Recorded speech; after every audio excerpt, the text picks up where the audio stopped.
Now saya datang kepada isu pembocoran.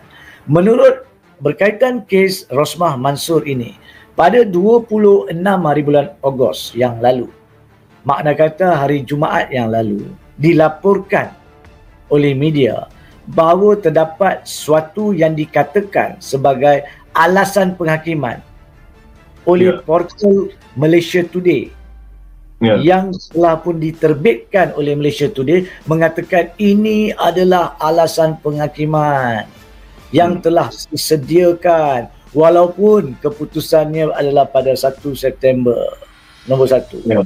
Yang kedua, di situ pula dikatakan kononnya dokumen itu disediakan oleh orang lain, tidak ditulis alasan itu oleh Yang Arif Hakim Zaini yang mengendalikan kes Cepak ataupun Rosmah Mansur ini. Itu dakwaan-dakwaan yang dibuat.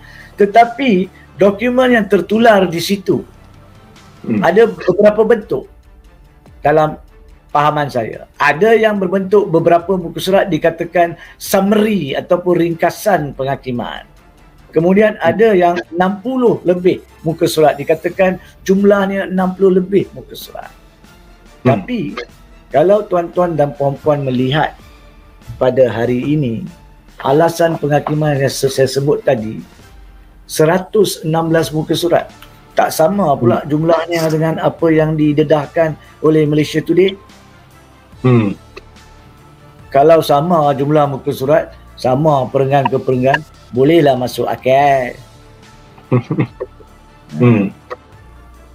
Itu yang pertama.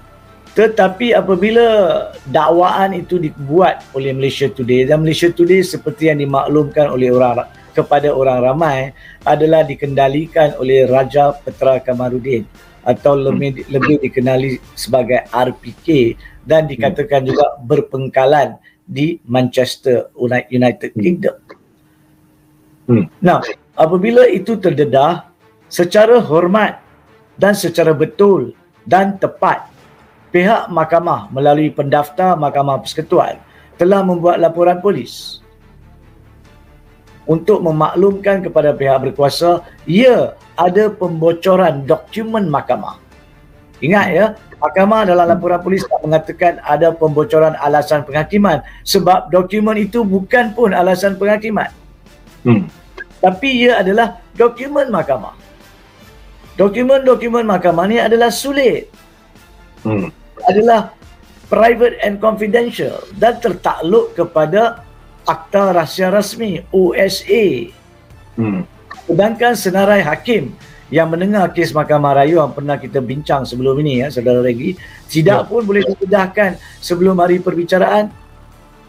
Itu pun tertakluk pada OSA. Begitu juga dengan mana-mana dokumen yang tidak boleh diedarkan, maka tidak boleh diedarkan walaupun dia draft sekalipun, walaupun dia adalah second draft, third draft, whatever it is, ataupun adalah rumusan penyelidikan oleh pegawai penyelidik pun tak boleh didedahkan. Tapi mahkamah telah membuat laporan polis menjemput pihak berkuasa, datanglah ke rumah kami mahkamah, tolong buat siasatan siapakah dalang yang telah pun membocorkan dokumen-dokumen mahkamah. Itu yang pertama. Itu adalah perkara yang pertama, berbangkit daripada isu kedua berhubung dengan pembocoran.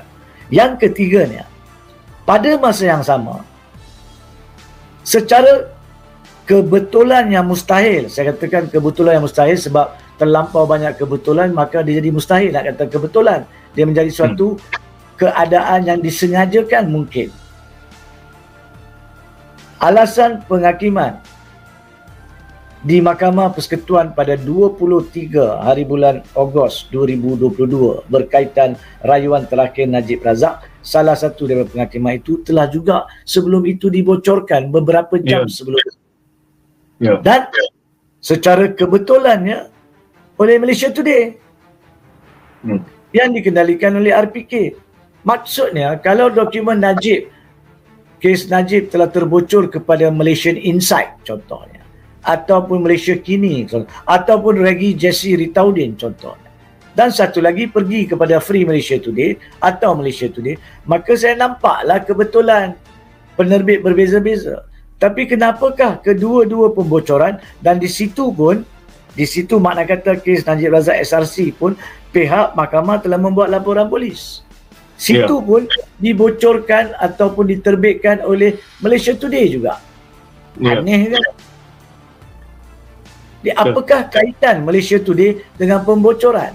Sebab itu saya telah pun beberapa hari lalu dan telah pun dilaporkan oleh Malaysia Kini, saya percaya semalam, menyarankan kepada pejabat peguam negara, ini bukan sahaja isu berkaitan dengan pembocoran oleh dalang-dalang ataupun sesiapa dari dalam mahkamah, tapi memandangkan ianya telah pun diterbitkan oleh portal yang sama. Adakah portal Malaysia Today mempunyai kepentingan untuk mengakibatkan pembocoran asal itu?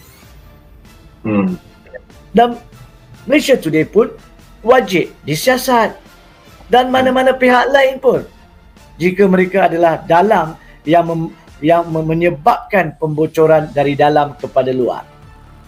So di sana, tanpa mengambil masa yang lebih, saya telah sarankan untuk disiasat, menghantar pegawai Bukit Aman bekerjasama dengan Scotland Yard, siasat Malaysia Today ataupun pihak-pihak lain di England, dan jika ada asas, maka heret melalui proses ekstradisi dengan bantuan Peguam Negara United Kingdom, bawa balik ke Malaysia untuk dituduh di bawah mana-mana akta jika ada kesalahan.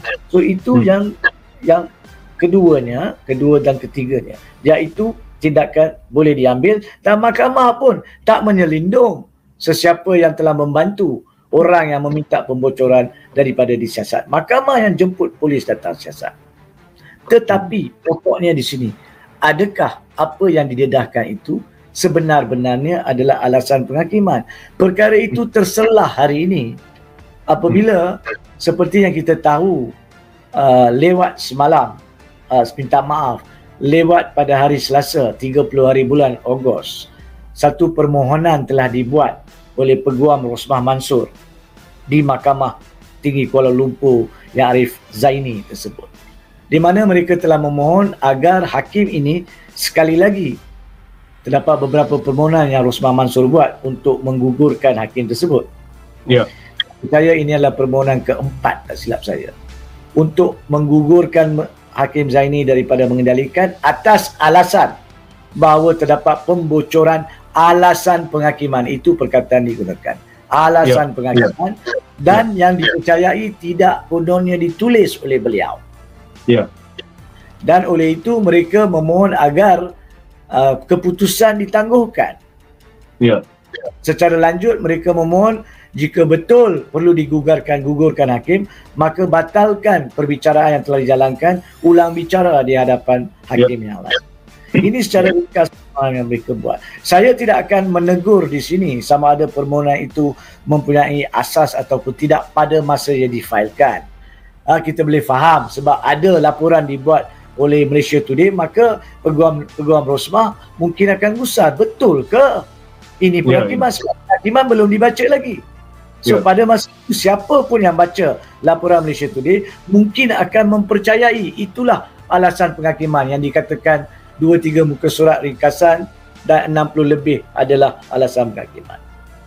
Satu-satunya orang atau individu yang mengetahui apa yang dibocorkan oleh RPK itu adalah alasan penghakiman yang betul atau tidak adalah Hakim yang Arif Zaini sahaja. Betul. Sebab itu pagi tadi apabila permohonan itu didengar, pertama sekali yang Arif Hakim mengatakan, bukan sahaja saya telah pun membuang masa cuti hari kebangsaan semalam untuk membaca permohonan awak daripada awal sampai habis, yang mana setiap hakim bertanggungjawab membaca, tapi pada masa yang sama, setuju atau tidak, satu-satunya orang, individu yang boleh menentukan siapakah yang menulis penghakiman adalah saya. Betul. Pada masa itu pun mungkin orang tak tahu lagi sebab belum dibaca penghakiman. Tapi selepas mendengar dan selepas beliau memberi alasan ringkas, beliau telah menolak permohonan tersebut. Sebab tidak ada perkara yang ditampilkan itu bukan pun alasan penghakiman. Seperti yang saudara Regi nyatakan dengan tepat tadi, itu adalah rumusan atau nota-nota ringkas dalam bentuk tulisan karangan oleh pegawai penyelidik mahkamah. Yang mana seperti yang saya nyatakan adalah bukan sahaja amalan biasa di Mahkamah Malaysia, tapi juga satu amalan biasa di kebanyakan mahkamah lain. Sebab apa tahu? Sebab hakim mendengar kes, hakim yang kena meneliti kes, hakim yang juga kena membuat keputusan, bukan orang lain. Tapi itu tidak bermakna dia tidak boleh minta bantuan pegawai-pegawainya untuk buat penyelidikan tambahan, bukan untuk pegawainya yang membuat keputusan. Now, yang keempat dan akhir sekali, kontroversi yang cuba dibangkitkan itu terjawab apabila mahkamah memberi keputusan. Selepas tolak permohonan itu, sebelah petang, mahkamah terus membaca keputusan. Dan keputusannya adalah berjumlah, sekali lagi saya nak tunjuk, 116 muka surat. Maksudnya, apa yang dipaparkan oleh RPK di dalam portalnya adalah alasan penghakiman palsu. Okey? Ini siapa yang dapat baca ni pun dan compare dengan portal RPK akan tahu palsu. Ini maksud kata, apa yang saudara Regi cakap awal-awal, percubaan untuk menjatuhkan maruah mahkamah, untuk menimbulkan kegusaran rakyat, untuk menimbulkan kemarahan kepada sistem kehakiman, saya boleh nampak ada asas untuk membuat kenyataan tersebut, saudara Regi. You have the right, you have the basis to say that. Sebab apa yang digesa dalam portal Malaysia Today sekarang ini melalui zahirnya alasan penghakiman ini adalah palsu. Jadi at this juncture, pada masa ini, kalau nak dikatakan apakah tujuan mereka buat perkara itu, cuma orang yang menerbitkan laporan itu boleh menjawab. Seperti mana yang Arif Hakim Zaini mengatakan, siapa yang menulis alasan penghakiman yang mana, cuma hakim itu saja boleh jawab. Begitu juga siapa yang menerbitkan kandungan laporan palsu pada 26 Ogos berkaitan kes Rosmah Mansor, mahupun pada 23 Ogos berkaitan kes Najib Razak, cuma penerbit laporan Malaysia Today itu sahaja yang boleh jawab dan wajib jawab. Dan pihak berkuasa wajib mengambil tindakan. Saya agak hairan, a bit of digress tapi relevant ya.